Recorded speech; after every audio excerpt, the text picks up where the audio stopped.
Salut tout le monde, c'est Neptune. Waouh, nouvelle couleur de cheveux, mais bon, la faute à Suzy. Et puis ça me va bien le violet.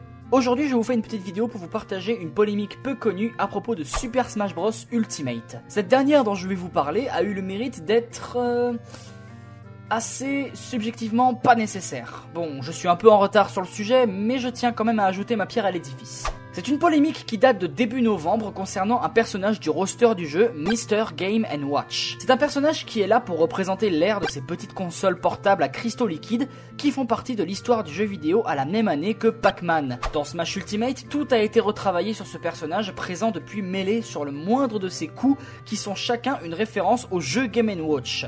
Mais dernièrement, et je dis bien une personne a stipulé que Mr. Game & Watch possède une référence politiquement incorrecte. Un sprite en particulier contient une animation qui est susceptible d'offenser les natifs américains. Et cette référence n'est autre qu'une attaque du personnage où il utilise une torche tout en portant une plume sur la tête. À partir de ce moment, les réseaux sociaux se sont enflammés à cause de cette plume qui était accusée de stéréotype. Est-ce que ce sprite est vraiment raciste ou l'histoire est-elle allée trop loin? Je vous préviens, je vais être direct. Tout d'abord, je soutiens parfaitement la lutte contre la discrimination qui est nécessaire pour le bien global de la société. Cela dit, je trouve l'ampleur de cette réaction fortement exagérée, surtout quand on sait que Nintendo s'est soumis à cette requête, eux qui ont comme mascotte une caricature de l'italien moyen. Qui, ici, n'a jamais taquiné un ami d'origine italienne en faisant référence au plombier moustachu?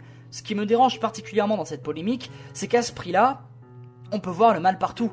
Par exemple, Zelda Ocarina of Time. Deux jeunes adolescents blonds aux yeux bleus et blancs comme la neige vivant dans des châteaux luxueux qui font extrêmement penser à l'architecture d'Occident et représentant la pureté dans le monde doivent se liguer contre un terrifiant sorcier maléfique à la peau sombre venant du désert représentant le mal absolu. Maintenant, pause. Est-ce que vous trouvez mon exemple complètement débile ? Techniquement, il y a là aussi moyen de crier au non politiquement correct. Je suis désolé d'en arriver à de tels extrêmes et je sais pertinemment que mon exemple ne pourra pas tout justifier, mais ce que je voulais dire par là, c'est que quand vous jouez à un jeu Zelda, vous étiez plutôt intéressé par l'histoire, le gameplay, le développement des personnages et les musiques qui font vivre l'univers, ou bien savoir si le royaume d'Hyrule était une dictature patriarcale et raciste que Ganondorf essaie d'y emmener l'anarchie pour briser ses codes misogynes et fascistes et que seul un élu arien doit garder l'équilibre que ce maudit sarrasin de Gerudo essaie de supprimer. Bon, cela dit, c'est vrai que je suis allé dans un exemple un peu ridicule, je le reconnais. N'importe qui peut sortir mon exemple pour justifier quelque chose de choquant et dire que les réactions sont exagérées. En bref, un moyen de justifier du racisme. Ce que je voulais donner par mon exemple est avant tout de ne pas autant exploser pour si peu. Soit, le sprite de Mr. Game & Watch représente un natif américain agressif, et ça peut engendrer une idée négative des Amérindiens. Cependant, c'est oublier que Nintendo a purement repris ce sprite en hommage à une de leurs licences qui, à aucun moment, ne pensait à mal avec cette référence et que par appropriation culturelle, Nintendo nous a plus fait découvrir le monde et leur culture en montrant une image positive et en reprenant certains clichés. Salut les squelettes mexicains au crâne coloré qui ont fait découvrir et aimer à plusieurs personnes la culture espagnole et la Dia de los Muertos. Ou le jour des morts pour ceux qui ont deux en espagnol. Et merci aussi à Coco. Et comme en juge ce tweet, cette référence dans Mario Odyssey a été très bien accueillie au Mexique. Plutôt que de rester dans les nuances de gris, ton nom est puanteur, et créer des personnages vides sans aucune personnalité par peur d'offenser des cultures ou autres, ces personnages deviendraient ce qu'est Game & Watch, un bonhomme sans expression, vide et triste d'apparence. Et vous noterez que la seule chose qui donne de la personnalité à Game & Watch sont ces attaques qui sont des références à des métiers, à des cultures et à l'histoire du jeu vidéo.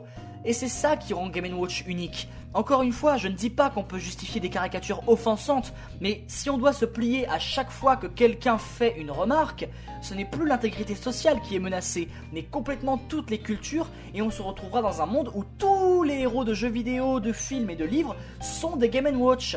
Cela dit, je trouve très bien qu'on débatte sur ce genre de détails. On n'a pas tous le même seuil de tolérance. Et si des gens ont besoin de s'exprimer là-dessus, qu'ils le fassent, du moment qu'ils sont prêts à accepter le point de vue des autres et vice-versa. Pour citer un grand homme français, je ne suis pas d'accord avec ce que vous dites, mais je me battrai à mort pour que vous ayez le droit de le dire. Si vous trouvez que ce sprite devait être censuré, pensez à me le dire et à me l'expliquer dans les commentaires du moment qu'on reste dans un domaine de paix et de respect envers autrui. Et qui sait, peut-être que certains retravailleront leur jugement et même moi, avec le temps, je peux changer d'avis. Je me répète, mais je ne suis pas là pour combattre la censure, mais à donner mon avis sur la chose et du fait que je trouve que ce petit détail est allé beaucoup trop loin. J'ai dit que c'était un détail. Non, on s'arrête là. Merci d'avoir regardé cette vidéo, plutôt courte mais que j'ai trouvé nécessaire de vous partager. Je vous invite à rejoindre mon Discord en description ainsi qu'à me follow sur Twitter. En plus, on arrive bientôt à la barre des 1000 followers, c'est cool. Je remercie GG de Bat pour m'avoir aidé à l'écriture de cette vidéo pour ce sujet plutôt épineux. Sur ce, je vous dis à la prochaine pour une vidéo plus longue et plus travaillée. Pas avant un moment, mais ça arrivera. Je vous fais des bisous, portez-vous bien. Arrivederci.